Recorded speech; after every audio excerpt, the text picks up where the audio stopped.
I am an associate professor of history at the University of South Carolina. I'm a native of Augusta, Georgia. This year marks my 20th year on the faculty of the university.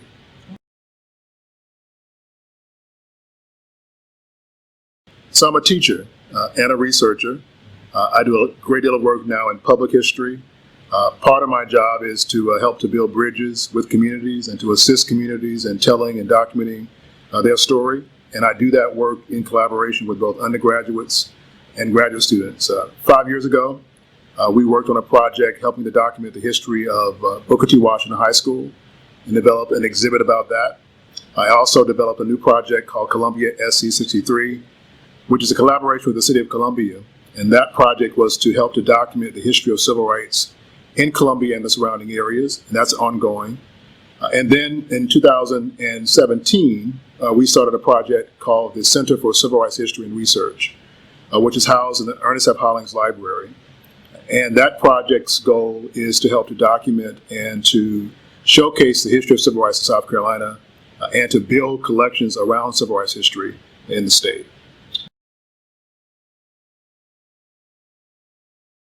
So I'm from Augusta, Georgia. I grew up with my grandparents in a public housing community. I always had a deep love of history and politics and religion. And growing up, I grew up around old people. And I just sat and listened to those stories and took those in and was inspired by them. I had the great fortune of knowing my great-grandparents.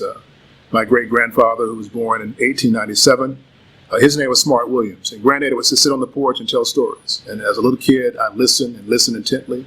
And as I went through school, I was inspired and mentored by teachers, many of whom were teaching social studies. And when I went to college, I thought I would be a lawyer. I majored in political science. And then in my sophomore year, I saw the light and switched to history and decided that's what I wanted to do for a career and for a profession. And initially when I said that, I thought that meant being a high school history teacher. I had no real knowledge of what a college professor was or did, but through mentoring in college, I came under the influence of a gentleman who talked to me about research and delving into archives and collections and to doing archival research. And then that's what led me to where I am now.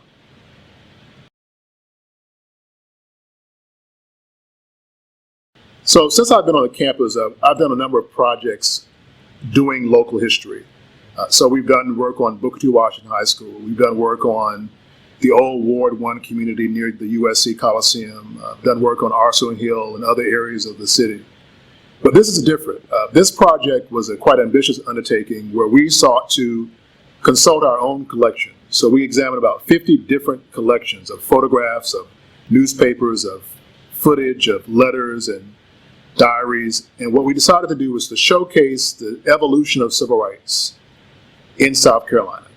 And we could have easily done that by beginning in the 1940s and 1950s, but we decided to look even more closely at civil rights in another generation. So we looked at civil rights beginning in the 1860s, during the end of the Civil War, during the Reconstruction era.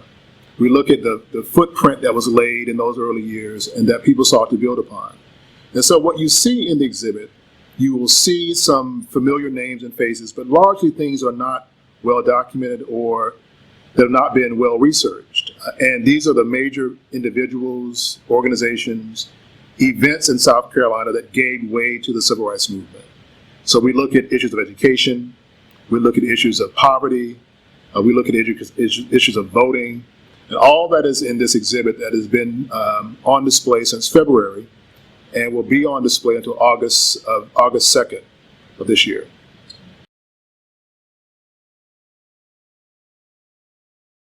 So when I say we built it, we looked at collections. So these are collections that have been here for sometimes 30 or 40 years. And there have been, when I say collections, I mean, so you have boxes of papers in folders that are in storage.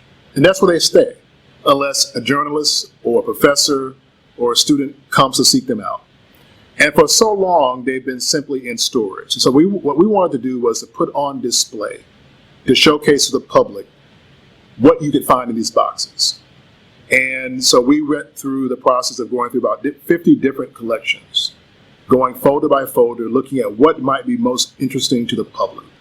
And so what is on the display are those items. These are select items. These are just the tip of the iceberg of what we do have in collections. And also what we seek to do with the exhibit is to build new collections. And so in the span of the last several months, we've assisted the university to bring in new collections. So a name that may not be too familiar with some persons in Columbia is that of a man named Harold Boulware. And Boulware was a graduate of the Howard University Law School. He was a very close associate of Thurgood Marshall, but he was the legal architect of civil rights in this state.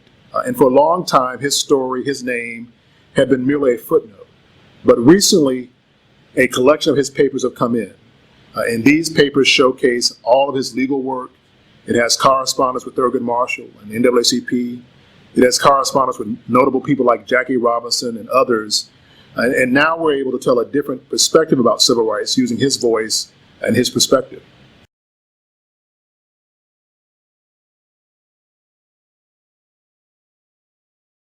So in one of the cases, you will see the beginnings of the NAACP, which started in Columbia in 1917 during World War I.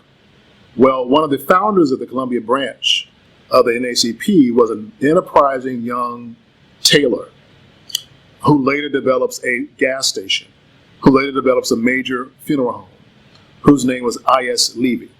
And so you see a photograph of young Levy next to the founding of the NAACP. You'll also see a letter from I.S. Levy to a man named Martin Luther King Jr. Many people may not know that Mr. Levy was a mentor to Dr. King, and that Dr. King comes to Columbia in 1959, when he's 30 years old, for a meeting of the Southern Christian Leadership Conference, which was at that time held at the Township Auditorium and at First Calvary Baptist Church. Another name is Majeska Monteith Simpkins. Many know of her as a very powerful civil rights leader, but she at one point was a math teacher at Booker T. Washington High School. She later becomes a manager of the Victory Savings Bank, which was a key civil rights organization in South Carolina. Another name that some may know is Reverend Joseph Delane. Reverend Delane was a graduate of Allen University in the 1930s, but in the 1940s, he is a school teacher in Clarendon County in Somerton, South Carolina. And it is Reverend Delane who begins the organizing of a legal campaign that challenges segregation in the public schools. That ultimately becomes the case Briggs versus Elliott, which was a key case in the major 1954 case of Brown versus the Board of Education of Topeka, Kansas.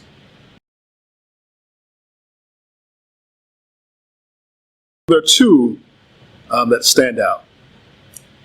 Both I knew something about, but not much. And so what's been revealing is, what's been buried in these collections. So a critical component of the movement was the role of young people in colleges and high schools.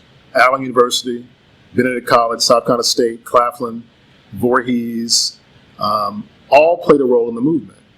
And on display, you will see photographs of those young people. You will see video footage of those young people. You will see newspapers that tell of their efforts. But you'll also see letters that they write. And one of the most powerful and moving letters that we uncovered was a letter written in February of 1961 by a man named Thomas Gaither. And Thomas Gaither was from Great Falls, South Carolina. He was a graduate of Claflin University. And in 1961, Tom Gaither was a part of a group called the Friendship Nine. And these were young men, many of whom were students at Friendship Junior College in Rock Hill, who go to a McCrory's drugstore in downtown Rock Hill. They sit down and wait for service. They're denied. And that was not uncommon. But what was uncommon is that when they go to jail, they decide they do not want to accept bail money. And they begin a campaign called Jail No Bail, which is adopted across the country. So in February of '61, while in jail, Tom Gaither writes a letter that is in our archives that explains why these young men and women want to remain in jail to dramatize the conditions of segregation and Jim Crow policy. It was a powerful letter of a young man who spent 30 days in jail, often in solitary confinement, to make the case about the conditions his people experience in the South. Now, another letter provides a very different perspective. This was a letter written in February of 1963. And by this point, the demonstrations and protests have happened.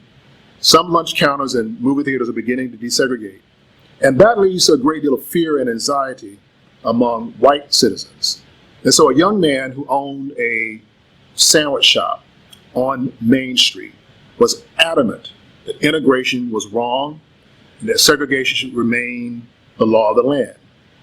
This young man creates a new group called the National Association for the Preservation of White People.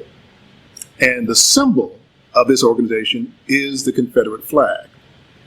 The young man's name is Maurice Bessinger, who later develops Maurice's Barbecue. And so in this exhibit, you have two letters written within 2 years of each other. One by an African American, a Negro, named Thomas Gaither, who envisions a different future for himself and for black people.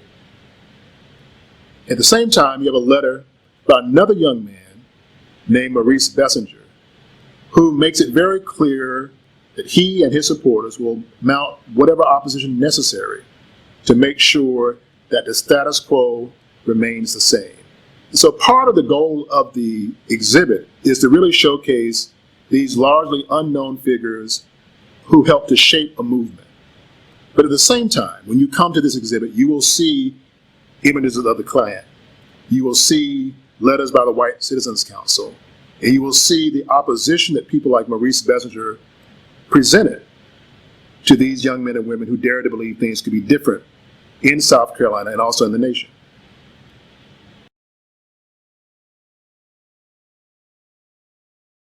So the exhibit is open Monday through Friday in the Ernest F. Hollings Special Collections Library, 1322 Green Street on the USC campus. It's open Monday through Friday, 9 to 5, and also by weekend by special appointment.